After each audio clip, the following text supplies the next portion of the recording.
Александър и Симеон Николови отново заедно в националния отбор, но да започнем поред на номерата, както се казва. Симеон, от успехите зад океана към Локомотив Новосибирск. Все пак няколко думи за този трансфер. Не ми беше много трудно да реша. Знаех, че отбор като Локомотив с традиции с трофеи и с такъв специалист като Пламен Константинов. Не ми беше трудно да избера и съм сигурен, че това е правилно решение. Алекс, ти пък оставаш на италианска територия.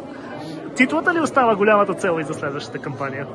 Със сигурност вече успяхме да вкусиме така победния дух с първи ми трофей купата. Надявам се до година и изходеца да успея да спечеля.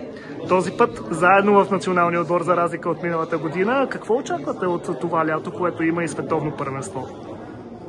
Очакваме един много мотивиран млад отбор, който е готов на всичко да печели.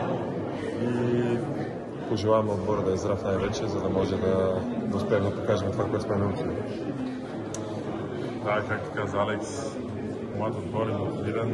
Националния отбор, какво ще видим? Коя е първата комбинация, която ще видим от Николов и Николов? Най-силната комбинация първо ще е пайпа отзад, казвам от сега. Аз мисля, че ще е бърза топка на 4.